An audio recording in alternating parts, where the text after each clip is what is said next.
जनता पार्टीत प्रवेश करतील काही थोड्या दिवसात। माझ्याकडे त्याचे नाव आहे, पण मी आत्ताच कशाला बोलू या विषयावर।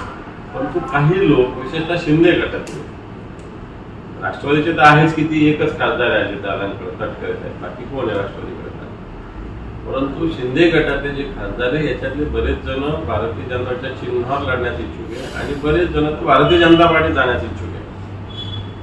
त्यामुळे यांच्या भूमिका डळमळीत आहे। भारतीय जनता पार्टी यांना गिळून टाकणार आहे, लक्षात ठेवा। अजित पवार गटातले देखील भाजपच्या चिन्हावरती लढणार का? कारण की अजित पवारांनी त्यांच्या शिबिरामध्ये भूमिका स्पष्ट केली की ते कमळाच्या चिन्हावरती लढणार नाही। अजित पवारांकडे खासदार किती आताकडे?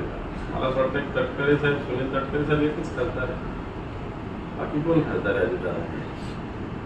पण त्यांनी 4 जागांवरती निवडणूक लढण्याचा दावा केलेला आहे, सातारा, शिरूर, रायगड आणि बारामती। तुम्ही बघा याच्यातले मेजॉरिटी लोक भाजपच्या चिन्हावर